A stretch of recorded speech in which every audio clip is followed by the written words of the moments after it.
Йода выглядит как обычный бездомный, который всегда носит один и тот же спортивный костюм. Он называет себя богом доставки, который может быстро, недорого и качественно выполнить любую работу, от чистки кафеля в ванной до поиска потерявшихся кошек. Но это только одна сторона его жизни, а другая связана с охотой на призраков, которые появляются из-за негативных эмоций людей. На самом деле это всего лишь мелкий бог без храма, который мечтает стать величайшим из богов Японии, но его путь нелегок. Однажды Йода оказывается в школе, где негативные эмоции из-за экзаменов превратились в гигантского призрака в виде змеи. Он приказывает своему слуге превратиться в божественное оружие, чтобы уничтожить призрака. Йода бросается на призрака, и женщина превращается в кинжал и протягивает руку к его ладони. Он берет кинжал, то есть наделяет его божественной силой и одним ударом уничтожает призрака.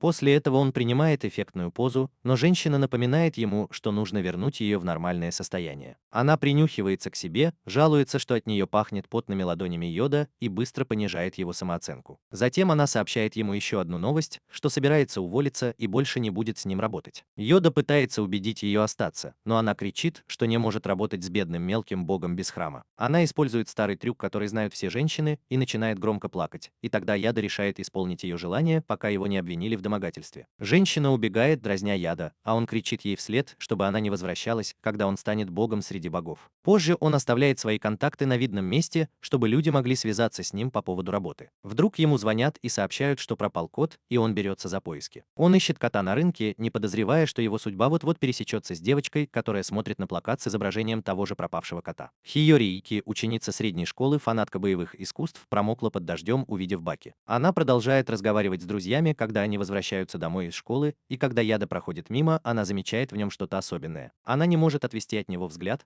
а когда Яда замечает пропавшего кота и бежит за ним, она отталкивает его, чтобы спасти от двоюродного брата Тракуна Укуна. Яда не попадает под автобус, и хотя Хиёри получает удар, она не умирает. Когда все собираются вокруг автобуса, Хэйгори отчитывает Ядо, говоря, что он мог погибнуть из-за своей беспечности. Но он указывает ей на автобус, и она с удивлением видит, что ее тело лежит перед ним. Вскоре Хамари приходит в себя в своем теле, а рядом с ней в больнице ее друзья и родители. Ее отец говорит, что ей повезло, что Тракун не был за рулем, и что она отделалась лишь несколькими царапинами после аварии. Хаори больше беспокоится о мальчике, которого она спасла из автобуса, и ее отец пишет ей тест на шизофрению. Ее друзья тоже не помнят, чтобы видели кого-то, и Хаори засыпает, пытаясь убедить их, что она спасла чью-то жизнь. Ночью она просыпается, слышит крики всех людей в больнице и чувствует, как их негативные эмоции проникают в нее. Она не может понять, что происходит, когда часы бьют 12, и из-под одеяла вылезает Едо и спрашивает, слышит ли она голоса из загробного мира. Хаори пугается и превращается в дикую кошку, но потом узнает Едо, которого она спасла. Он благодарит ее за спасение и говорит, что она была первой, кто попытался спасти бога, такого как он. Хаори сразу же звонит в 911, чтобы сообщить, что из психиатрической больницы во Флориде сбежал пациент.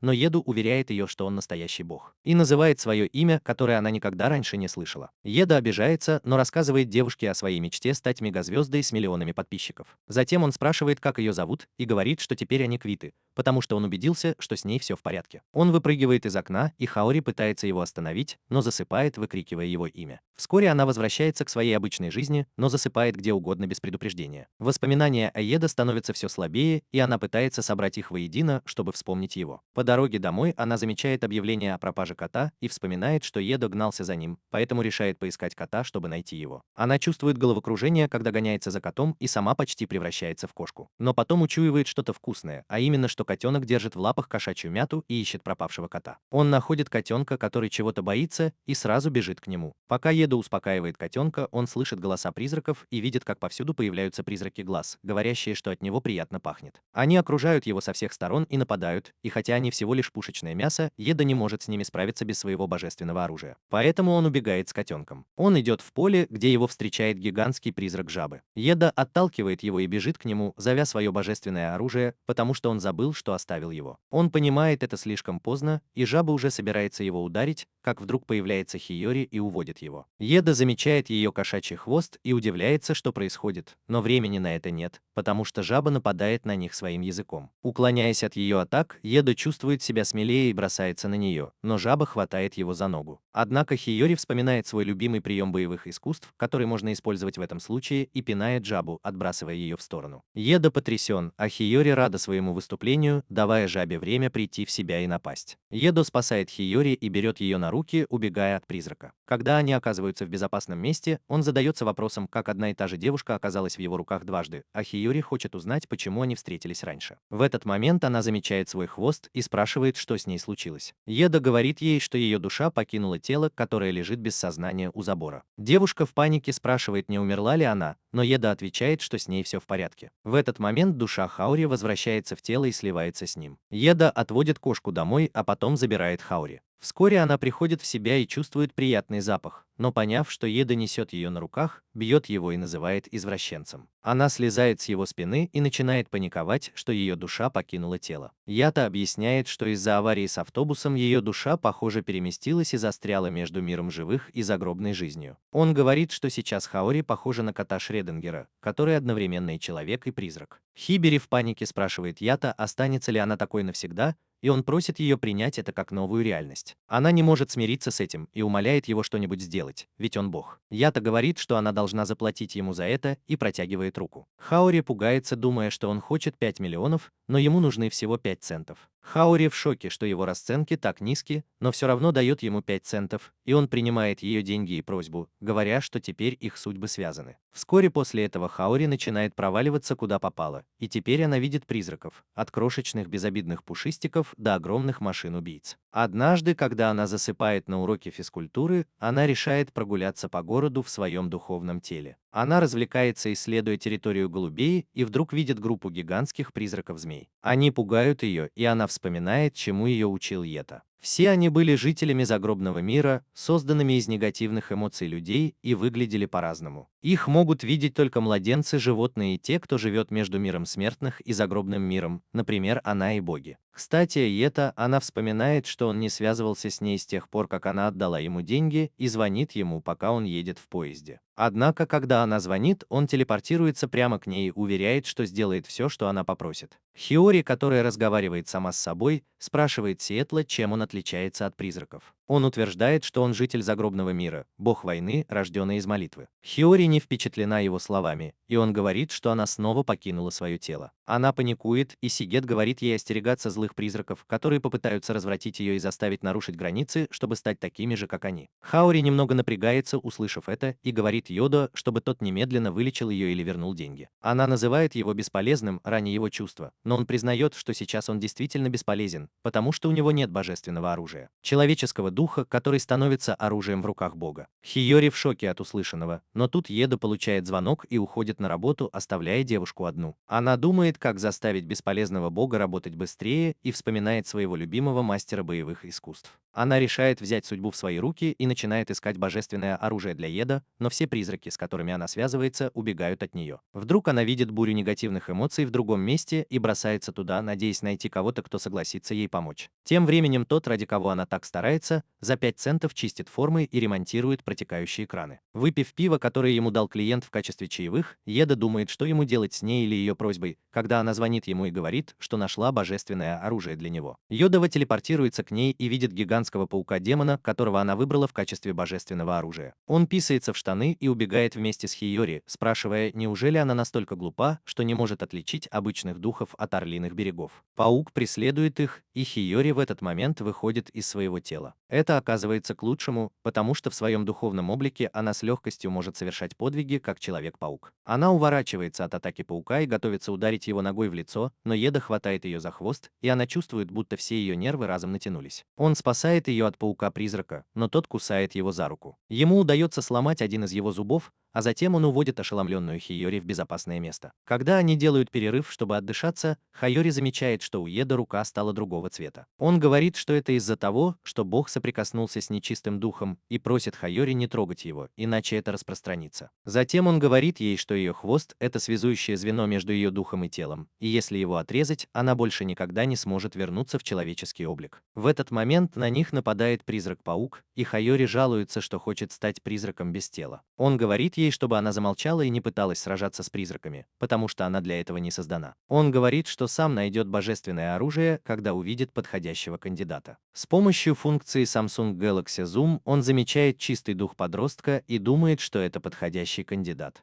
Он подбегает к потерянному духу и заключает с ним контракт, давая ему имя и место, где он будет жить. Он называет его Юки, и на этом контракт заканчивается. Еда призывает духа на помощь, и тот превращается в меч без рукояти. Еда видит всю историю жизни мальчика, который стал его божественным оружием. Он чувствует головокружение, и в этот момент призрак-паук проглатывает его. Но это было большой ошибкой, потому что Еда пробуждает свои силы внутри его живота и разрывает его изнутри. После того, как он очистил призрака, он падает на землю и плачет о тяжелой жизни своего нового напарника. Позже он идет в храм другого бога и использует там святую воду, чтобы исцелить свою порчу. В это время Хиёри подбегает к нему в своем настоящем теле и хвалит меч, а затем Ида показывает ей его истинную форму, превращая в мальчика. Она пугается, увидев это, и даже мальчик по имени Юки ошеломлен происходящим. Затем он вдруг понимает, что ему холодно, и Ида снимает с себя куртку и отдает ему, представляясь новым хозяином. Однако Юки просыпается и начинает грубить, говоря Ида, что от его куртки воняет потом. Он с радостью принимает шарф Хиёри и требует отвезти его в теплое место, но Ида слишком потрясен его оскорблением. Вскоре Юки понимает, что ему не повезло стать божественным оружием Идо. Его хозяин ищет одежду и еду в мусорных баках, а затем требует, чтобы он поклонялся ему и хорошо служил. Так как у них нет денег, Идо просит Хиёри угостить их чем-нибудь. Юки довольно грубо возвращает ей шарф и ложится спать, как раз когда официантка подходит к Хиёри, чтобы принять заказ. Но когда Ида зовет ее, она вдруг замечает его и Юки и удивляется, откуда они взялись. Хиёри тоже в замешательстве, и Ида говорит ей, что боги не невидимы для людей, но их почти не замечают, как и вас, когда вы влюбляетесь. Он утверждает, что пока его не заметят, он сливается с фоном, а когда люди отворачиваются, они забывают о том, что когда-то встречали его. После этого Ида и Юки наедаются угощением Хиёри, и ей становится противно. Позже, когда Яда просит у официантки бесплатные сладости, Хиёри и Юки знакомятся и начинают общаться, потому что оба недолюбливают бога-неудачника. Хангари хочет узнать больше о Юки, но его воспоминания о человеческой жизни стерлись, хотя он знает, что мертв. В этот момент появляется кошка, и они начинают с ней играть. Когда Юки хорошенько разглядывает Хиёри, у него появляются неприличные мысли о ней. В этот момент из ресторана выходит Яно, и у него по спине пробегает холодок. Он отчитывает Юки за неприличные мысли, потому что у бога и его божественного оружия один разум на двоих, и он чувствует все его грязные мысли. Юки притворяется, что ничего не понимает, и начинает спорить с Едой, когда ему звонят, и он решает уйти. Айора не хочет, чтобы он уходил, не поговорив с ней о работе, поэтому она бежит за ними, но они телепортируются, и она теряет сознание. Однако ее душа телепортируется вместе с Юки и Едой, у которого от тяжести двух тел чуть не оторвались яйца. Внезапно их окружает туман, и вокруг появляются жрицы в мантиях. Но Еда не чувствует, что его заманили в ловушку, когда появляется другой бог и читает стихотворение, от которого мертвые деревья начинают цвести. По этому стихотворению Хайори узнает в нем Тензина, бога образования, и вместе с Юки кланяется ему. Они утверждают, что Тензин – настоящий бог гарема женских проповедей, а не мошенник, как Ядо. Его самооценка падает, как Титаник, и тогда Тензин говорит Юки, что поскольку он божественное оружие Еды, ему не следует кланяться другим богам. Это неуважительно. После этого Едо спрашивает Тенджина, зачем тот его позвал,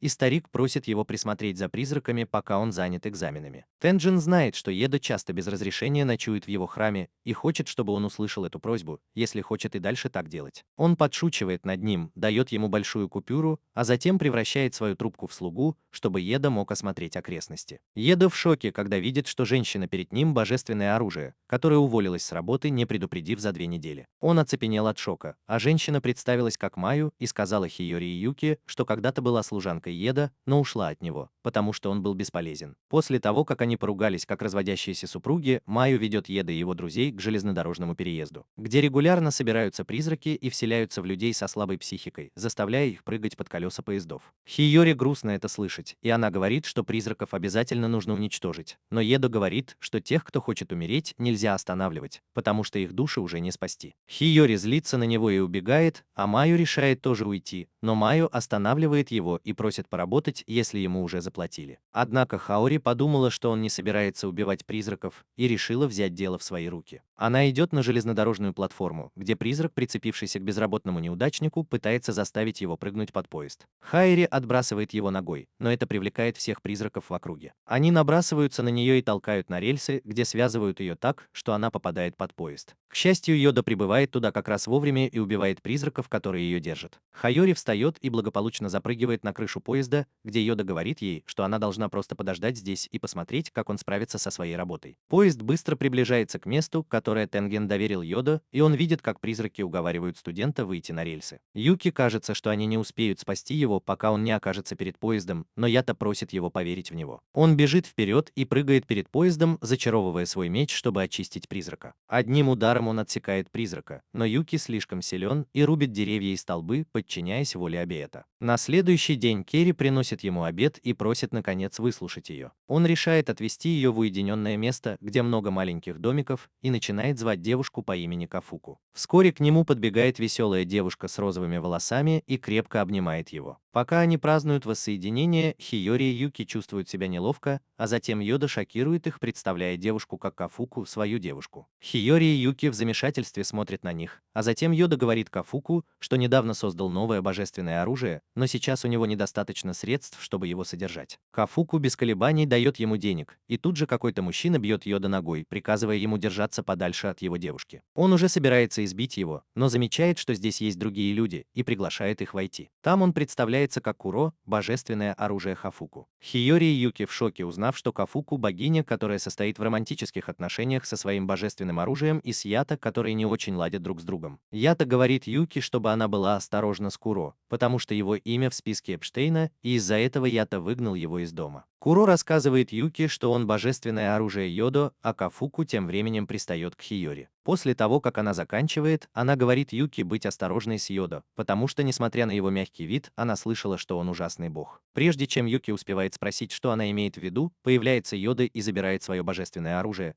потому что у них есть работа, и Хиори идет за ними. Следующим клиентом Ята оказывается мужчина, который пытается прыгнуть с тарзанки без страховки, но Ята телепортируется прямо у него над головой и сталкивает его вниз. Падая, мужчина понимает, что даже не успел позвонить маме, чтобы попрощаться, но Ида падает вместе с ним и рассказывает весь список своих услуг. Хайори падает на него и на мгновение сбивает его с ног, но мужчина дает Ята свою визитку и говорит, что его компания обанкротилась, поэтому он собирался покончить с собой. Он звонил маме, но перепутал номер и вместо этого позвонил Ядо. Еда не возражает и просит его рассказать свою историю с самого начала, и мужчина соглашается. Он говорит, что несколько месяцев назад встретил девушку в школе, когда возвращался с работы, и просто ради шутки поставил фотографию Хиори вместо ее лица. Он говорит, что девушка, похоже, из очень строгой семьи, поэтому он пожалел ее и пригласил на ужин, и так они начали встречаться. Еда кричит, чтобы ФБР арестовало этого мужчину, но тот не хочет рассказывать свою историю полностью. Он утверждает, что они ходили на множество свиданий, но на каждом из них случались какие-то ужасные происшествия. Постепенно его работа стала ухудшаться, и он остался без работы и денег. Несмотря на это, мужчина хотел быть с девушкой и, не сумев сделать ее счастливой, решил покончить с собой. Услышав его историю, Яно просит мужчину показать фотографию девушки, и он не удивляется, когда видит, что это Кафуку. Хайори и Юки ошеломлены, а Еда говорит им, что Кафуку – бог бедности, который уничтожит всю твою удачу. Он говорит мужчине порвать с ней все связи,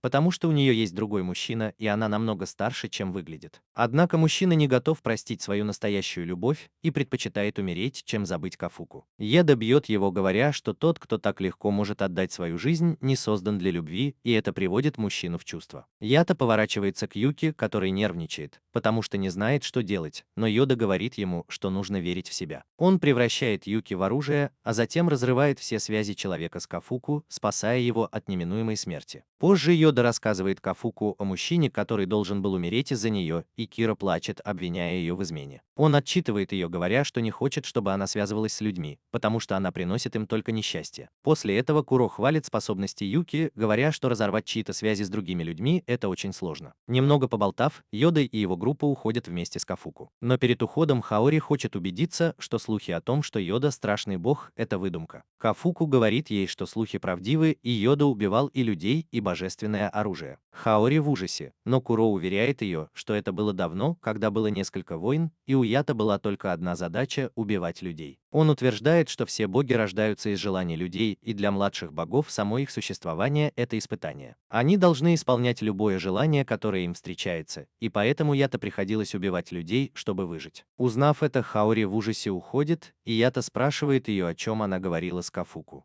Вместо ответа Хаори спрашивает, зачем он познакомил ее с Кафуку, и Ята кладет руку ей на плечо, прося ее пойти к Кафуку и Кира, если с ним что-то случится. Но единственное, на чем она может сосредоточиться, это его приятный запах. Юки сидит неподалеку от них и кидает камешки в пруд, вспоминая, как Еда недавно молился ему. Внезапно перед ним появляется девушка с множеством татуировок на теле, и Юки понимает, что все они ее имена. К ним подбегает Еда и называет девушку Норой и спрашивает, что она здесь делает. Нора встает и говорит, чтобы он называл ее тем именем, которое он ей дал, потому что она тоже его божественное оружие. Сказав, что будет ждать, пока он ее позовет, Нора исчезает, оставив всех в шоке. Вскоре после этого Ята берет Юки на тренировку, чтобы они могли раскрыть его новые способности. Он показывает ему маленького призрака и просит создать барьер между ними. Юки не очень уверен в своих силах, но следуя инструкциям Ята, он создает барьер, через который не может пройти ни один призрак. Йори поражена и спрашивает Ята, может ли она тоже делать такие крутые трюки, но он отвечает, что только божественное оружие может создавать такие барьеры. Затем он замечает, что Юки создал самый мощный барьер с первой попытки из всех божественных оружий, которые он знал. И это сразу напоминает Хиёри о девушке с множеством татуировок. Она спрашивает Ята, является ли она тоже божественным оружием, и он нервно отвечает, что она просто подруга многих богов. Хиёри не впечатлена тем, что у Ята столько скандальных связей, поэтому она решает присмотреть за Юки. Она притягивает его к себе и говорит, что такой неудачник, как Еда, не сможет позаботиться о мальчике. Юки всего лишь подросток, поэтому его легко возбуждает даже просто нахождение рядом с ней, и Еда чувствует себя неловко из-за своих извращенных мыслей. Он не хочет отпускать Юки с Хиёри, потому что тогда ему придется каждый раз бороться с этим чувством, поэтому он отталкивает ее. После долгой игры в войну в ванне, Хиёри все равно забирает его домой, оставляя Еду в расстроенных чувствах. Юки удивляется, узнав, что Хиёри из богатой семьи, а в ее большом доме никого нет, потому что ее родители на работе. Естественно, у него появляются непристойные мысли, но Хиёри разрешает ему переночевать в комнате своего старшего брата. Хиёри рада, что может провести ночь с симпатичным мальчиком, не отвлекаясь, потому что никто не заметит его. Однако вскоре домой возвращаются ее родители, и Еда следует за ними, не предупредив их. Он крадет еду и напитки из их холодильника, и мама Хиёри почти замечает его. Позже Хиёри ругает Еду, спрашивая, что он здесь делает без приглашения, и он отвечает, что обычно спит в храмах, потому что это их территория и призраки не могут напасть там. Но в ее доме нет таких преимуществ, поэтому Юки здесь небезопасно, потому что он боится темноты. Вскоре она узнает, что он не лжет, когда Юки приходит к ней ночью и говорит, что не может уснуть после того, как ее отец выключил свет в его комнате. Она предлагает ему лечь рядом с ней, и несмотря на то, что знает, что это ловушка, Юки соглашается. Он паникует, потому что никогда раньше не был так близко к девушке. А потом Хиёри говорит ему, что от него приятно пахнет, прямо как от его хозяина. Вскоре она засыпает, и Юки не может совладать со своими инстинктами, поэтому он оборачивается и пытается ее потрогать. Но тут появляется Йода и оттаскивает его. Он отчитывает его за то, что тот извращенец, но Юки не хочет слушать это от человека, у которого много любовниц. Он говорит Йода, что у Хиёри есть еще одно божественное оружие, поэтому ему не стоит с ней встречаться, и убегает, оставив его в недоумении. На следующий день Хиёри ведет Юки по магазинам, и он говорит ей, что ей не нужно тратить на него деньги, потому что никто его не замечает, и он может брать вещи, какие захочет. Он берет свой скейтборд, но Хиёри останавливает его, говоря, что это воровство, и что он должен знать, что так делать нельзя. Она возвращает скейтборд в магазин, а потом говорит Юки, что купит ему новый, но к тому времени его уже не будет. В этот момент Нино зовет ее с детской площадки и говорит, что чувствует, когда его божественное оружие творит что-то плохое. Он почувствовал его похотливые мысли прошлой ночью, а сейчас он почувствовал, что Юки поддался другому искушению. Йода говорит, что аморальные чувства божественного оружия причиняют боль хозяину,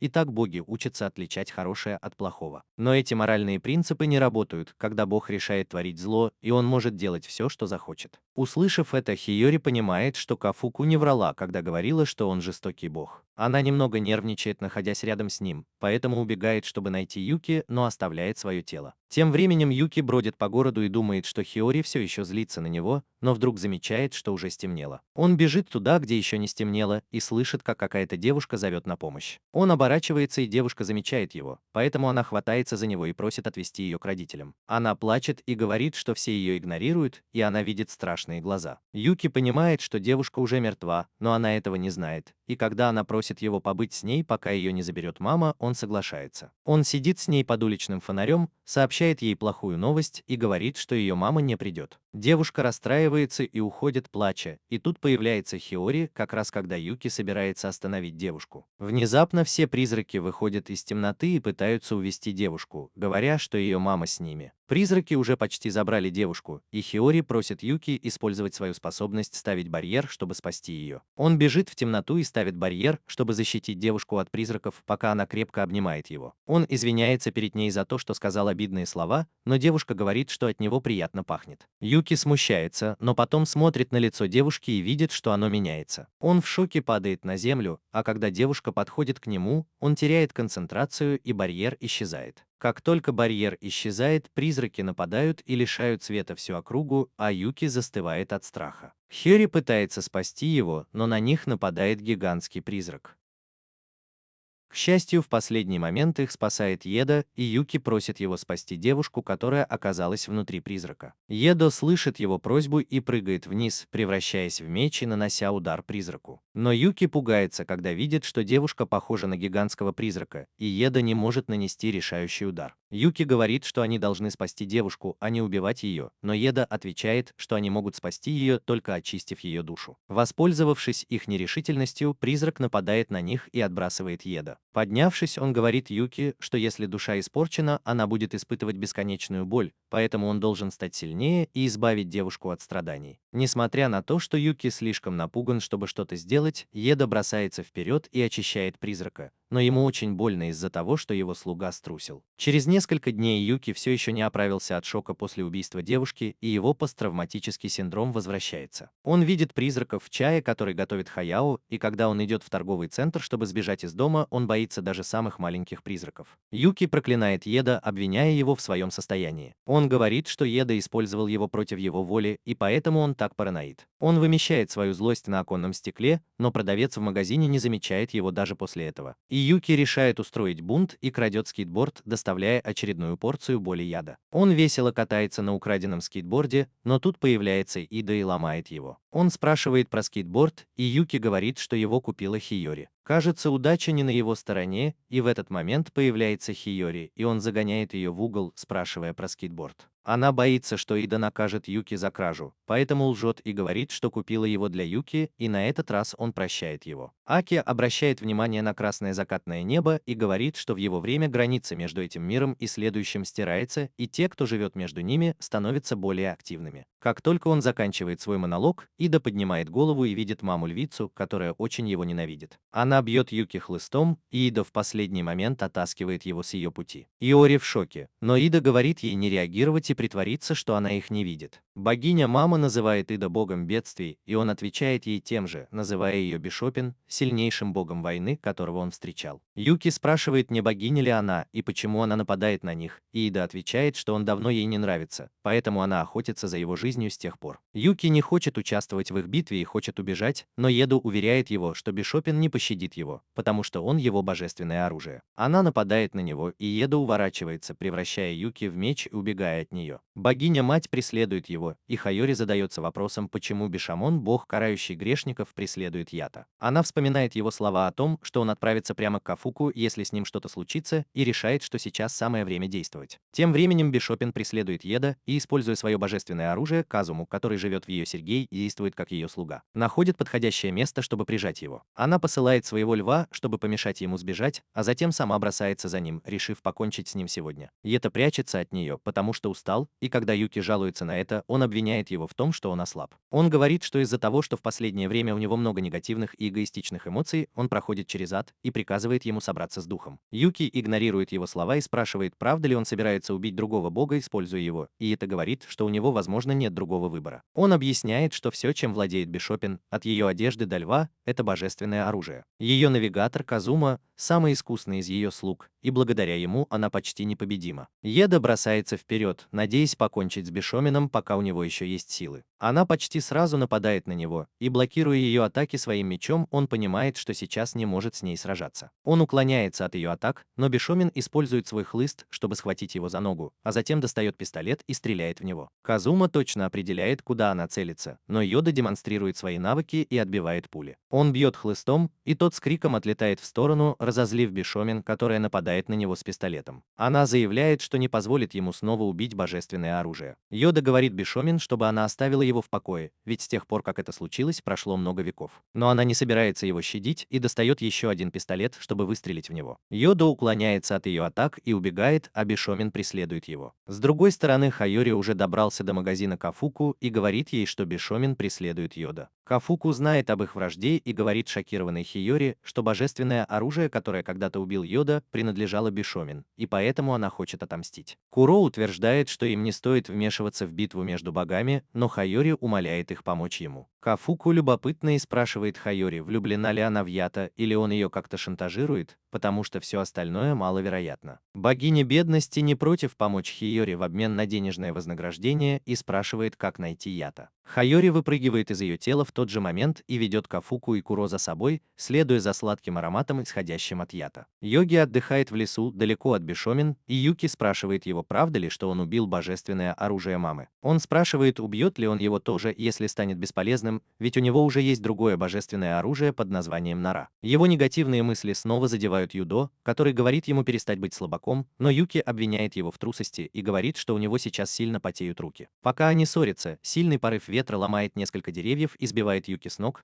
но Юдо тут же призывает его обратно своим мечом. Затем он видит перед собой Бишомина с огромным мечом и просит его сказать последние слова. Юдо принимает боевую стойку, а Юки говорит ему остановиться, потому что он ни за что на свете не выживет после столкновения с ее гигантским мечом. Бишомин бросается на Юдо, но тут появляется Кафуку, и оба сражающихся бога замирают при виде нее. Она приказывает Кира превратиться в свое оружие, веер, и Юдо и Бишомин пугаются, потому что знают, на что она способна. Кафуку взмахивает веером и приказывает им прекратить сражаться, а ее сила открывает портал в подземный мир, создавая мощный торнадо, который уносит Ята прочь. Несмотря на угрозу, что из портала вырвутся призраки, Бишомин не собирается бросать Ята и приказывает своему льву напасть на него. Юдо больно от укуса льва, но благодаря силе доспехов сюжета появляется Нора и сдерживает льва, давая Юдо возможность освободиться и нанести удар. Бишомин тут же отзывает льва и просит своего навигатора Кадзуму превратиться в человека, чтобы вылечить льва. Она все еще хочет отомстить, но Казума строго останавливает ее, спрашивая, готова ли она рисковать своим божественным оружием ради мести. С другой стороны, Хиори подбегает к Ята, который просит ее спрятаться и не выдавать себя Бишамону. Когда буря стихает, Бишамон говорит Яда, что сегодня она его пощадит, но вернется за ним, чтобы отомстить. Перед уходом она говорит Яда, чтобы он не поддавался искушению, когда они встретятся в следующий раз, потому что она надеется сразиться с ним в расцвете сил. Яда удивлен, что она поняла его состояние, и когда Бишамон уходит на своем льве, Казума остается и кланяется ему, прежде чем присоединиться к своему хозяину. Яда и остальные тоже убегают, и позже, когда Юки грустит в доме Хиори, Яда пытается очиститься от распространяющейся скверны, но безуспешно. Он задается вопросом, получится ли у него что-нибудь с Юки, когда вдруг перед ним появляется Нора и говорит, чтобы он не обращал внимания на этого неуравновешенного парня, потому что он всегда может свободно пользоваться ее услугами. Она соблазняет его, утверждая, что хочет, чтобы он называл ее тем именем, которое он ей дал, потому что между ними потрясающая химия. С другой стороны, Хиори приходит в комнату Юки, чтобы принести ему обед, но застает там Яда, который ест закуски. Она возмущается, что он пробрался внутрь, но потом раздражается, когда узнает, что Юки сбежал из дома, а он даже не попытался его остановить. Она бежит искать Юки и приходит в храм Тензина, где ее встречает старый бог. Она спрашивает его, видел ли он Юки, и он отвечает, что мальчик приходил сюда утром в поисках работы. Он сказал, что не может работать с Ята, который был раздражительным, слабым и слишком самоуверенным, и у него даже было другое божественное оружие. Юги хотел уйти от него, если бы была такая возможность, и Тензин поблагодарил его за то, что он пришел, но потом отказал ему. Он сказал мальчику, что даже если бы он назвал его имя прямо сейчас, он все равно остался бы Норой. Хари удивляется, услышав это имя, и спрашивает Тензина, что оно значит. Он говорит ей, что Нора — это не имя, а звание, которое означает бродяга и дается божественному оружию, которое принадлежит улице. Он утверждает, что для божественного оружия это позор, когда у него больше одного хозяина, и поэтому оружие Нора ненавидят все боги. Тензин говорит Хари, что божественное оружие, которое меняет имена, скорее всего предаст своих хозяев, и поэтому большинство богов избегают его. В большинстве случаев божественное оружие должно освободиться от старых хозяев и служить новым.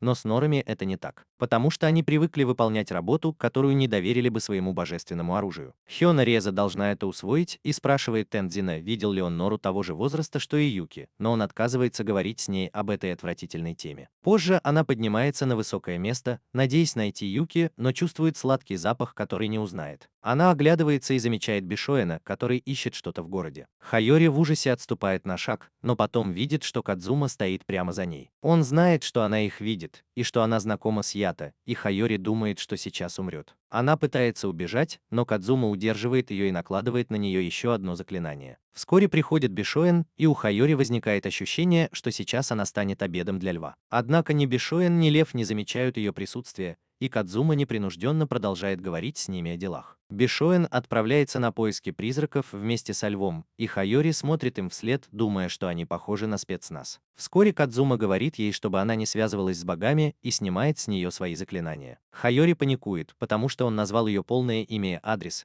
и Кадзума объясняет, что его способности позволяют ему чувствовать все вокруг, но при этом скрывать это от других. Что касается имени Хайори, то он узнал его, украв ее кошелек и сказав, что ей лучше не высовываться, если она не хочет проблем с Бишоэном. Хари хочет знать, почему Кадзума помогает ей, ведь он враг Идо. Он отвечает, что хотя Идо и их враг, он также их спаситель. Хари ничего не понимает, и тогда Кадзума спрашивает, все ли в порядке у Идо, потому что, судя по тому, что произошло на днях, у него были проблемы. Он объясняет, что это произошло из-за внутренних проблем, и единственный способ их решить – это неправильное использование божественного оружия. Казума говорит Хиори, что им нужно избавиться от божественного оружия Ято, если они хотят его спасти, потому что, если Юки продолжит себя плохо вести, Еда заболеет и может умереть. Хиори волнуется за него, но Еда находит Юки и берет его с собой, потому что у них есть работа. Но эта работа заключается в том, что они должны помогать в местном круглосуточном магазине. Юки это не нравится, но Еда говорит, что это лучше, чем ничего. В этот момент туда приходит Куро, а за ним Кафуку, и Еда выгоняет ее из магазина, пока она не принесла бедность его клиентам. Пока Куро и Юки ссорятся из-за того, как обращаться с богом Кафуку, приходит Хайори. Она краснеет, пытаясь скрыть тот факт, что нашла Ято по его таинственному запаху, а затем Куро переходит к делу. Он говорит, что Кафуку мог бы получить работу на днях, но поскольку у него такой стиль, он хочет, чтобы он ее взял. Ято неохотно соглашается на работу, а Хайори спрашивает, почему он в последнее время такой бледный. В этот момент он чувствует очередной приступ боли и сразу понимает, что это сделал Юки. Он находит его стоящим у прилавка и сразу проверяет деньги, чтобы убедиться, что он ничего не украл. Юка разочарованно говорит, что даже его бог ему не доверяет. Затем Юки убегает, но спотыкается о ногу неудачливого бога и роняет банку с деньгами, которую украл. Его поймали, потому что его маленькая кража была раскрыта, и он убегает. Едо не останавливает его, а просто переодевается, чтобы взять заказ у Куро, оставив Юки присматривать за магазином. Яда добирается до места, где ему предстоит сразиться с призраками, и Хайори идет за ним, чтобы поговорить о Юки. Он говорит, что ему нужно божественное оружие, чтобы убить призрака, но Хайори отвечает, что хочет поговорить о другом. Идо утверждает, что он тоже это знает, и пора решить этот вопрос раз и навсегда. Он боится, что Яда убьет Юки, поэтому Хайори бьет себя по лицу, чтобы проснуться. А затем хватает Идо за лицо и говорит, что он должен перестать относиться к Юки как к инструменту и признать, что он человек. Он ошеломлен ее внезапной просьбой, когда чувствует рядом присутствие Норы. Она снова говорит с Юки, говоря, что он может и симпатичный, но пустой и бесполезный. В этот момент приходят Ята и Хиори, и Нора просит его использовать ее, чтобы убить любого, кто встанет у него на пути. Однако Яда отказывается от ее заманчивого предложения и призывает Юки в качестве своего оружия, говоря, что не стоит обращать внимание на сумасшедшую девушку, а вместо этого сосредоточиться на гигантском призраке-мотыльке, которого им нужно убить. Идо преследует мотылька, несмотря на то, что не может двигаться, а затем зачаровывает свой меч, чтобы пронзить его. Однако у него не хватает сил, чтобы убить призрака с одного удара, потому что Юки потерял веру в него. Когда Ято пытается крепче сжать меч, он замечает Нору, которая все еще стоит в углу, протянув к нему руки, но он отказывается от ее соблазнов. Мотылек набрасывается на него и уносит, но Идо использует секретный трюк, чтобы освободиться и ранить призрака. Святая вода, которую он припас, пригодилась, и Эдо поливает ею свой меч, говоря Норе, чтобы она проваливала. Он утверждает, что Юки может и паршивый неблагодарный мальчишка, но он его нашел и дал ему имя, поэтому он не собирается его бросать. Эдо снова произносит заклинание и рассекает месяц, успешно уничтожая его. Нора разочарована, но тут один из ее друзей-наемников телепортируется к ней и говорит, что это печально, что ее предали. Юки интересуется, кто это, но Ю говорит ему не смотреть и уводит его. Они уходят, и Хиори, глядя им вслед, беспокоится о том, что с ними будет. Она все думает о предупреждении Кадзумы, что Ято умрет, если Юки не остановить, и вдруг он телепортируется прямо к ней в школьный туалет. Она пугается и сразу же нападает на него, хотя он пытается объяснить, что это просто недоразумение. После того, как Эда избили до полусмерти, он объясняет, что однажды оставил свой номер в этом туалете для потенциальных клиентов, и сегодня ему позвонили. Он открывает дверь в туалет и видит там мальчика, и Хиёри тоже его бьет за то, что он извращенец. Она злится на всех троих,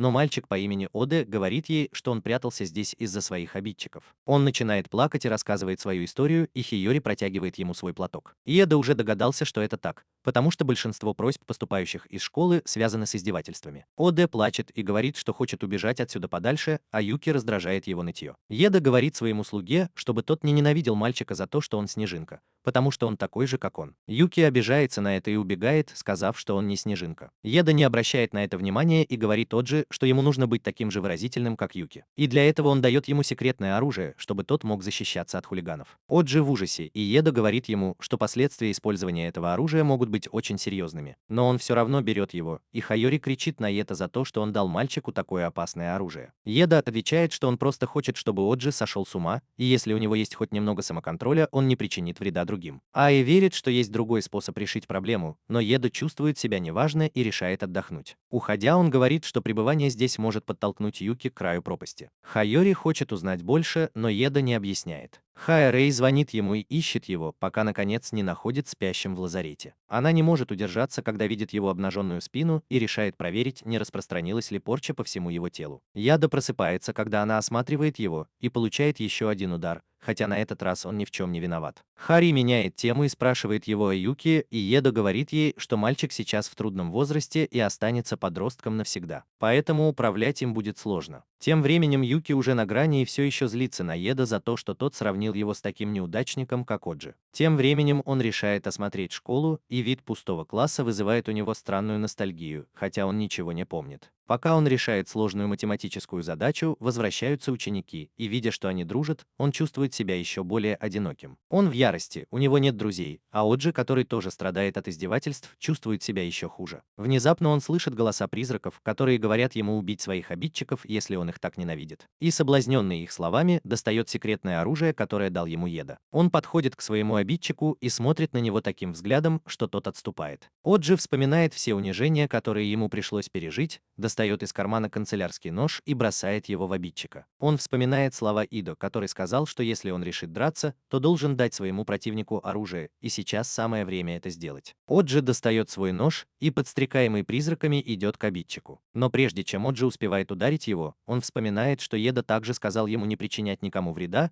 если он хочет сохранить свою человечность, и бросает нож. К счастью, его поступка хватило, чтобы обидчик обмочился от страха и убежал, как маленькая девочка. Оджи тоже падает на колени, и Хайори подходит, чтобы помочь ему. Еда тоже наблюдал за ним и был впечатлен, что у этого робкого на вид мальчика хватило самообладания не причинить никому вреда. Едзи говорит, что он вспомнил свои слова, но теперь, когда он разобрался с хулиганами, все снова будут его игнорировать. Йенда подходит к нему и говорит, что жизнь — это не соревнование, чтобы завести как можно больше друзей, и что он должен быть счастлив, даже если у него есть только один особенный человек. Он возвращается в класс, надеясь, что у него все получится. Затем он говорит, что тоже хочет кого-то особенного, но внезапно чувствует сильную боль из-за Юки, который плачет в одиночестве, потому что у него нет друзей. Он видит, как ученики уходят из школы и бежит за ними, просит их подождать его, но никто его не слышит. Юки плачет. Еда чувствует еще большую боль и надеется, что теперь он осознает правду. Юки понимает, что не может вернуться в человеческий мир, как бы сильно он этого не хотел, и ему придется жить с этой правдой. Но он слишком зол и решает выплеснуть свою злость, разбивая окна в школе. Как только он начинает это делать, Едзи теряет сознание, потому что порча распространилась по всему его телу. Хайори пытается разбудить Етоо, но он не отвечает, и она в панике покидает свое тело. Она падает на Етоо и заражается порчей, которая причиняет адскую боль, хотя она почти не затронула ее руку. Она поднимает его и несет к Юки, который уже разбил все окна. Он в шоке, когда видит, что Етоо и Хайори пытаются стать такими же, как люди в аватаре. И Хайори говорит ему, что каждый раз, когда он делает что-то плохое, Едзи страдает из-за этого. Он пытался терпеть, чтобы не ранить ее чувства, но это привело его к серьезной опасности. Ей жаль, что она раньше встала на сторону Юки, и теперь она кричит на него, чтобы он пошел с ними. Очевидно, она собирается в дом Кафуку,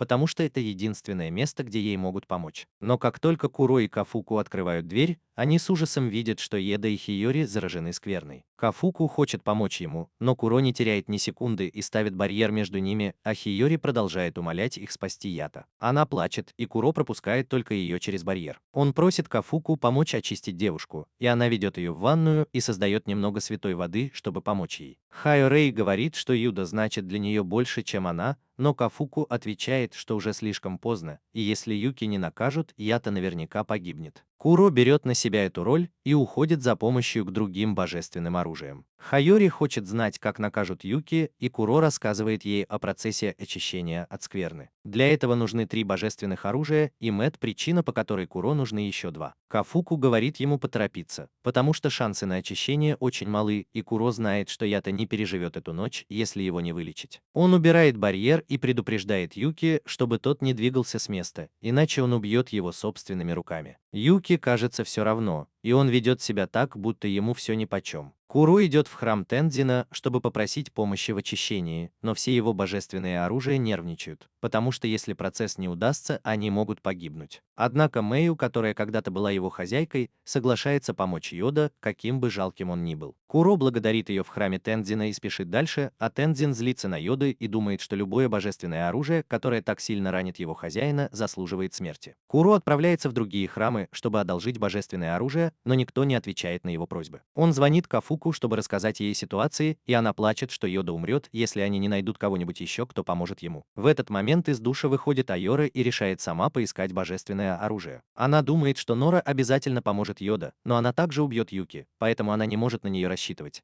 и поэтому она идет в храм Бишамон. Несмотря на предупреждение Кадзумы держаться от нее подальше, она начинает звать Кадзуму, но он занят на встрече со своей богиней и другими слугами. Однако, когда посыльный сообщает ему о посетителе, он подходит к ней сзади и закрывает ей рот, чтобы она не привлекла внимание Бишамон. В магазине Кафуку она устраивает истерику, потому что Куро не смог найти 3-е божественное оружие, чтобы помочь ему, и Мэю просит Ята продолжать дышать. Юки раздражен и решает уйти, несмотря на то, что Куро просит его вернуться. Однако он сталкивается с Кадзумой, который строго говорит ему вернуться. Куро спрашивает Кадзуму, почему он здесь, ведь 3 заклятые враг его группы, и тот отвечает, что лично должен. Большую услугу. Он просит Кафуку рассказать Хайери о том, что позже они отправятся на базу врага за помощью, а сам идет проверить Яду. Он понимает, что его состояние слишком тяжелое и очищение скорее всего не поможет, поэтому просит его убрать имя Юки и изгнать его. Яда отказывается, и Кадзума обращается к Юки, чтобы узнать, что тот сделал, чтобы довести его до такого состояния. Юки говорит, что ничего не делал, и Куро просит его снять рубашку, чтобы доказать свою невиновность. Юкио снимает рубашку и видит, что на его спине появилось множество жутких призрачных глаз. Все в ужасе, особенно Юки, который раньше не замечал, что его тело поражено скверной и что на нем появились призраки. Куро проклинает его, потому что теперь он понимает, как сильно Юки обидел Ята, и вместе с Маю и Кадзумой решает очистить его. Они окружают Юки с 3 сторон и читают молитву, чтобы очистить его, но оставить его имя. Они одновременно создают барьеры и заключают Юки в треугольную тюрьму. Он кричит от боли, и Яда тоже чувствует его боль, а Хайори в ужасе спрашивает Кафуку, что происходит. Она объясняет, что церемония жжения похожа на удаление гниющей плоти из раны, и поэтому это одновременно и наказание, и очищение. Она утверждает, что только божественное оружие может судить о грехах другого божественного оружия, потому что все они когда-то были людьми. Судьи не должны останавливаться, пока очищение не будет завершено и виновный дух не признается во всех своих грехах и не раскается в них. Киро просит Юки перечислить его грехи, но несмотря на боль, тот отказывается признавать свои ошибки и кричит, что убьет его. Это только усугубляет его грехи, и он сам превращается в зло. 3 божественных оружия окружают его, и когда Юки сталкивается с ними и кричит от боли, Ено призывает кровь. Хайори хочет, чтобы они остановились, потому что это слишком жестоко, но Кафуку останавливает ее, говоря, что она не должна смотреть, если не может это принять. Юки плачет, сначала говоря, что он не сделал ничего плохого, чтобы его так наказывали, а потом признает, что он воровал и ломал вещи, потому что был зол. Он утверждает, что это несправедливо, что у живых людей есть все, а у него ничего нет. Его испорченность распространяется все дальше, и он все больше становится похожим на призрака, когда вспоминает тот день в школе, когда понял, насколько он одинок. Испорченность поглощает имя, которое дал ему Еда, и 3 божественных оружия знают, что если оно исчезнет полностью, то спасти Юки будет невозможно. Еда тоже страдает от боли, и когда он видит, что имя поглощено испорченностью, он понимает, что должен позвать Юки, пока не потерял себя окончательно. Он вспоминает все счастливые моменты, которые они пережили, но не может собраться с силами, чтобы назвать свое имя. Но Хайори подбегает к Юки и умоляет его не становиться призраком. Она отталкивает его, но напоминает, что Ята все еще заботится о нем, даже несмотря на то, что он устроил ему ад. И ее слова доходят до Юки и останавливают его, когда он собирается перейти на темную сторону. Она говорит, что если он будет продолжать причинять боль и предавать Ята, она перестанет с ним дружить. Юки ошеломлен, услышав ее слова, а затем Ята тоже собирается с силами и называет свое имя. Он говорит, что хотя он больше не может жить как человек, у него есть имя, и он должен жить, насколько это возможно. Ята снова называет имя Юки и записывает его на своем теле, чтобы избавиться от распространяющейся порчи. Юки приходит в себя и извиняется за все, что он сделал. Его призрачные крылья начинают исчезать, когда он вспоминает, что пытался приставать к Хиори, воровал деньги и бил окна. Он извиняется и обещает больше так не делать, и вскоре очищение завершается. Позже Кафуку подтверждает, что с Ядой и Юки все в порядке, и просит их извиниться перед Хайори за причиненные ей неприятности. Яда сначала благодарит Куру и остальных, а затем извиняется перед Хайори за то, что доставил ей столько хлопот. Юки устраивается на неполный рабочий день в магазин Кафуку, чтобы заработать немного денег и вернуть украденное. Он планирует стать кормильцем семьи, так как Яда практически бесполезен. Хиори подбегает к ним и обнимает их, плача и говоря, что она рада, что они оба в безопасности. Юки тоже плачет, и даже Кира не может сдержать слез, видя их эмоциональное воссоединение. Вскоре Юки начинает работать в магазине Кафуку на неполный рабочий день, чтобы заработать немного денег и вернуть украденное. Он планирует стать кормильцем семьи, так как Яда практически бесполезен. Однажды утром Хиори приходит к нему, и Юки нервно спрашивает, может ли она одолжить ему свои учебники и тетради, чтобы он мог продолжить учиться. Хиори плачет от радости, а Ята присоединяется к ней, смущая Юки, когда его родители плачут от счастья, что он вернулся на правильный путь. Но их радость быстро проходит, потому что к ним подходит Кафуку и просит Хайори заплатить за помощь, которую она оказала ей и Йоте. Хайори в шоке и спрашивает, сколько она хочет за это, и она в ужасе, потому что Кафуку хочет 10 миллионов долларов за то, что спасла Ю дважды. Йета торгуется от ее имени и предлагает Кафуку 1 миллион долларов, но Хайори в ярости, потому что он перекладывает на нее весь долг, а сам до сих пор не вылечил ее тело. И показывает ему несколько приемов, которые сильно его ранят. После этого Йета и его группа отправляются в Тензин,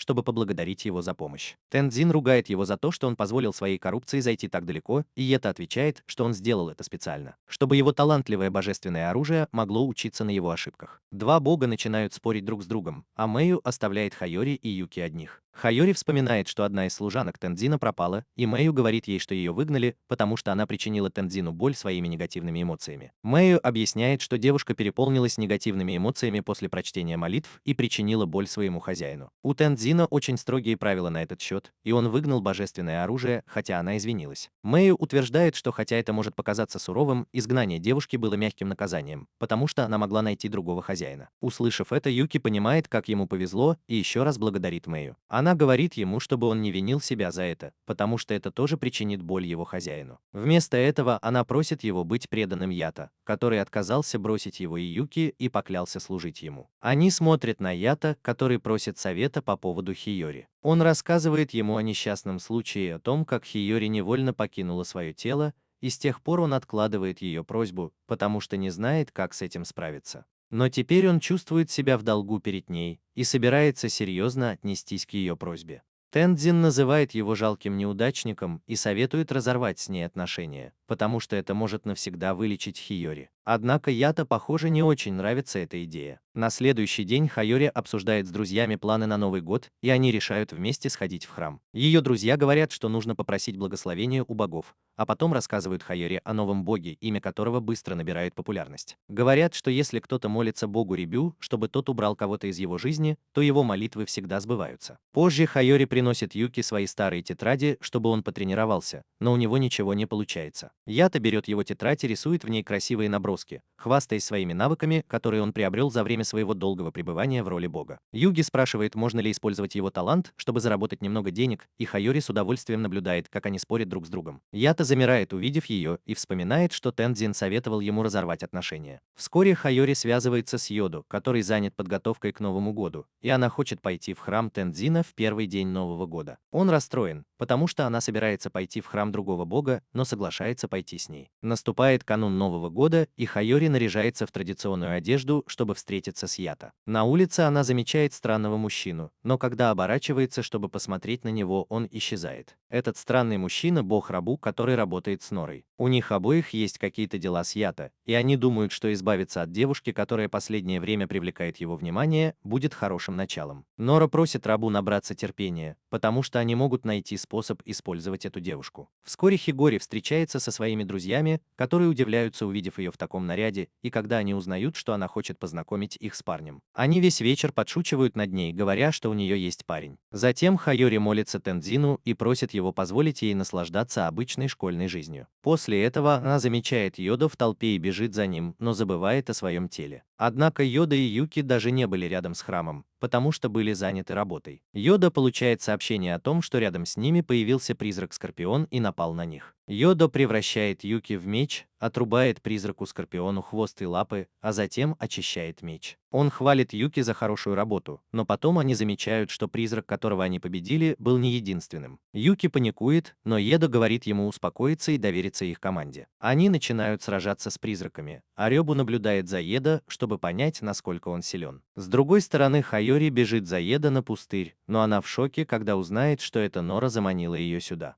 Она злится, что Хиори сыграл важную роль в очищении Юки, и поэтому Йода не прогнал его. Нора хочет разобраться с ней прямо сейчас и призывает призрачных волков, которых она приручила с помощью магических масок, чтобы они ее поймали. Волки нападают на нее, и Хайори уворачивается, запрыгивая на столб, но это не помогает, потому что волки взбираются по стенам, чтобы напасть на нее. Она едва отбивается от одного волка и убегает, чтобы спастись от них. Она бежит всю ночь и, наконец, оказывается в тупике перед рассветом. Но солнце встает прямо перед тем, как волки нападают на нее, и они исчезают, когда на них падает солнечный свет. Хиори чувствует облегчение, но ненадолго, потому что Нора приходит и говорит, что ее прототипы не сработали. Затем она говорит Хиори, что ее ждут еще более страшные вещи, потому что давно забытый бог бедствий по имени Рёбу проснулся. Нора утверждает, что Рёбу может убить кого угодно, людей, призраков и богов, и на этот раз его цель Йода. Хагенори в ужасе, но она верит, что Юки защитит Йоду. Нора не согласна с ней и говорит, что ее присутствие затянулось на целую неделю, поэтому ей лучше исчезнуть из этого мира. С другой стороны, Йода и Юки всю ночь сражались с призраками-скорпионами и, наконец, смогли их победить. Ада прикончил их всех одним движением, но последний призрак напал на него сзади, но и его он тоже убил. Затем он вернул Юки в человеческий облик, и они побежали к Хиори. Когда они уходили, множество маленьких призраков-скорпионов бросились к коробке с такой же меткой, как на масках, и Рёбу раздавил коробку вместе с ними, потому что его не устраивала нынешняя сила Ята. Ю и Юки подошли к Хиори, когда она прощалась со своими друзьями. Они поздравили ее с Новым годом и попросили угостить их чем-нибудь, но она выглядела ошарашенной и спросила Ята, не бездомный ли он, которому нужны деньги. Однако она прекрасно помнила Юки и спросила его, не тот ли это мужчина в грязных ботинках, который был его другом. Когда Ята и Юки вернулись в магазин Кафуку, он устроил истерику, говоря, что Хиори забыла только его. Юки сказал ему успокоиться и предположил, что это, возможно, амнезия, и Хиори вспомнит его со временем. Однако Гёда не мог с этим смириться и поклялся вернуть Хиори в нормальное состояние. На следующий день, когда Хиори пришла отдать Юки свои тетради, Йода привел их туда, где они впервые встретились из-за кота. Хиори ничего не помнила, и Йода нарисовал кота, чтобы она вспомнила, но даже после того, как она вспомнила кота, она все равно ничего не помнила о Ята. Вместо этого она приходит в ужас от того, насколько он отчаянный, и уходит из дома. Но Йода берет ее за руку и пытается вести себя как герой романтической драмы, спрашивая, действительно ли она его забыла. А Йори не воспринимает его как кого-то большего, чем насильника, и бросает его в кусты, прежде чем убежать. Йода еще больше расстраивается и решает нарисовать для Хиори картину, чтобы она вспомнила все, через что они прошли. Недовольный ручкой и бумагой, он тратит большую часть своих сбережений на покупку листов для рисования и красок. И теперь даже Юки начинает понимать, насколько серьезна ситуация. В этот момент перед ними появляется Нора, и Йода понимает, что она виновница этого происшествия. Нора заявляет, что украла воспоминания Хиори о нем, потому что они ей не нужны. Она держит в руках шар с воспоминаниями, который забрала у девушки, и насмехается над Йодой, называя его бедным богом. Потому что сколько бы он ни исполнял желаний, никто не помнит его имени. Она говорит ему вернуться к своему настоящему облику, но Юки выводит Ята из гипноза. Йода спрашивает, чего она хочет, и Нора называет имя, данное ей другим богом. Еда узнает это имя, когда на сцене появляется Рёбу и вызывает Нору. Еда поражен его появлением, потому что его считали мертвым. Юки спрашивает его о парне в странной маске, но сейчас не до этого, потому что Рёбу нападает на них, и Еда превращает Юки в меч, чтобы сразиться с ним. Рёбу ненадолго отбрасывает Еду назад, но затем переходит в наступление и собирается убить его. Рабу отходит на некоторое расстояние, а затем ударяет по земле, чтобы прорвало водопроводную трубу. Он управляет водой и атакует Еду, который уворачивается и блокирует струю воды, а затем убегает. Рабу преследует его, но Еда использует электрический провод как катапульту и бросается на него. Однако, когда Рабу ранит его, он понимает, что это был всего лишь водяной клон, а настоящий Рабу атакует его сверху. Еда блокирует его атаку, но Рабу говорит ему, что это не его настоящая сила, и просит вспомнить, кто он на самом деле. Его слова начинают действовать на Еду, но как только он теряет контроль над собой, Юки выводит его из этого состояния. Йоде удается уйти от Рабу, но он не может победить его и получает по заслугам. Он смотрит на свой меч и понимает, что тот в плохом состоянии, поэтому просит Цукики вернуться в человеческий облик, чтобы избежать дальнейших повреждений. Рабу разочарован в нем и тоже призывает Нору. Они исчезают, но Нора бросает Ю вызов и говорит, что если он хочет, чтобы воспоминания Хаори восстановились, то должен победить Рабу. Они исчезают, но оставляют после себя ужасную бурю, которая пробуждает других богов. Юки возвращается к Кафуку, чтобы вылечиться, и встречает там Кадзуму, который пришел спросить Кафуку, не она ли вызвала недавнюю бурю. С другой стороны, Еда отправился к Тензину, чтобы узнать, как Рабу смог вернуться из мертвых. Тензин рассказывает своим девочкам, что Рабу когда-то был наемным убийцей, но после того, как его хозяин избавился от него, он превратился в бога бедствий. Когда многие его товарищи-солдаты начали молиться ему, он выполнял просьбы всех, кто хотел убить своих врагов, и во время войны убивал людей, призраков и даже богов. Он сражался бок о бок с Яго, но со временем о нем забыли и решили, что он погиб.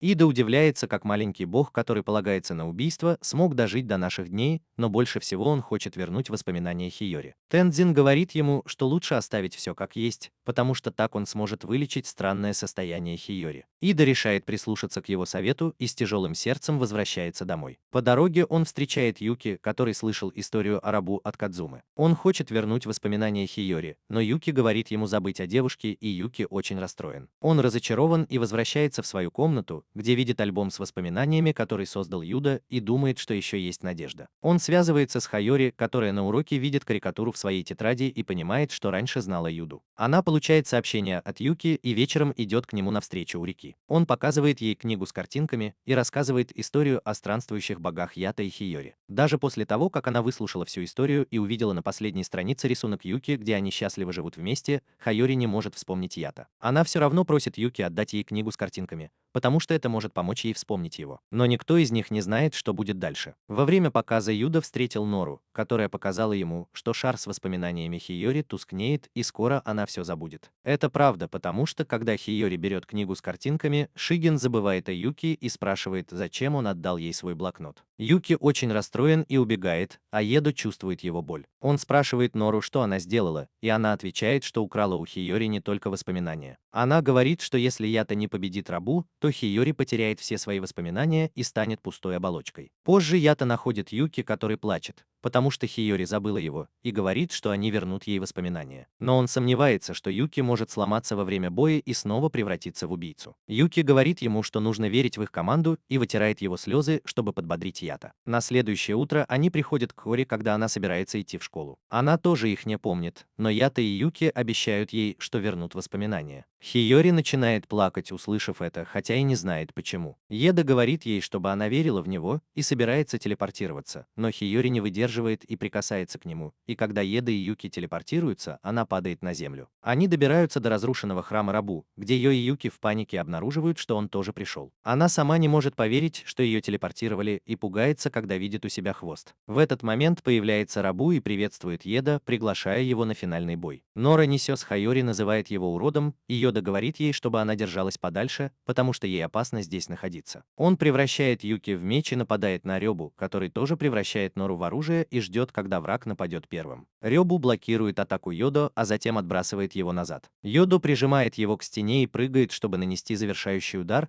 но Рёбу говорит, что он слишком слаб и отталкивает его одним взмахом меча. Он управляет водой и заключает Йода в водяной шар, который невозможно разрезать изнутри. Йода задыхается, и даже Юки получает урон из-за того, что находится в водяном шаре. Но тут появляется Хайори и вытаскивает их. Йода кричит на нее за то, что она пришла в опасное место, но потом благодарит за спасение. Рёбу приходит в ярость, видя, как Йода флиртует с девушкой во время битвы, и когда Йода снова нападает на него, он просит его превратиться обратно в бога войны. Он снова отбрасывает Йода, и тот нападает на него, когда тот поднимается на ноги. Рёбу заявляет, что хочет сразиться с хладнокровным богом, который наслаждается убийством, но Йода велит ему заткнуться. Он пытается ударить Рёбу, беспорядочно размахивая мечом, но у него ничего не выходит. И Рёбу вдруг замечает Хайори и понимает, что она может стать ключом к превращению Йода в его настоящего себя. Когда Йода нападает на него, он подпрыгивает и бежит к Хиори, надеясь убить ее, чтобы разозлить Йода. Но как только он собирается нанести смертельный удар, Йода бросает свой меч, чтобы блокировать его атаку, а затем убегает вместе с Хиори. Они бегут со всех ног и прячутся за скалой, где Юки превращается обратно в человека и просит Хиори спрятаться. Он говорит, что Рейму и Нора хотят его поймать, и он отвлечет их, чтобы дать друзьям шанс сбежать. Но времени нет, потому что Раби уже их догнал. Он встает над скалой, за которой они прячутся, и достает шар с воспоминаниями Хари. Он бросает его в канаву неподалеку, и Еда бросается за ним, чтобы не потерять, но у Рейбу другие планы, и он разбивает шар на расстоянии, как только Еда его хватает. Раздается хлопок, и Рейбу возвращается к Юки, который пытается привести в чувство Хиори, потерявшую сознание. Он паникует и спрашивает у Ята, что им делать, а Еда берет Хиори на руки и уносит ее. Рейбу говорит ему забыть о шаре и сосредоточиться на друзьях, потому что девочка теперь в стеклянной оболочке. Еда просто кладет Хиори на камень, чтобы она отдохнула, и завязывает шарф на ее руке, где остался небольшой синяк. Он в ярости, и Рейбу спрашивает, не ненавидит ли он его теперь. Рейбу говорит, что именно этого он и хочет, и просит Ята пробудить в нем ненависть. Ята велит ему заткнуться и превращает Юки в меч. Рейбу смотрит на Ята и не замечает, как тот его ранит, а потом пинает и отбрасывает к скале. Он улыбается, думая, что вернулся грозный бог войны, которого он знал. Юто приказывает ему напасть на него и обещает порубить его на кусочки так, что никто не сможет его собрать. Юки в ужасе от своего хозяина. Реу нападает на Юто, который легко отражает все его атаки, а затем быстро оказывается у него за спиной. Райбу меняет направление и бросается на него, но на этот раз Идо тоже бросается на него, и их столкновение создает мощную ударную волну. Идо удается нанести точный удар по Райбу, который кажется доволен этим, и говорит, что это напоминает ему о тех славных днях, когда они сражались бок о бок. Он заявляет, что это момент, когда его мечта сбывается, а затем поднимает свой меч, создавая гигантский столб воды, чтобы оттолкнуть Ида. Затем он начинает читать молитву и проводит ритуал, чтобы превратиться в сосуд для всякой нечисти. Он снимает маску, обнажая дыру на месте второго глаза,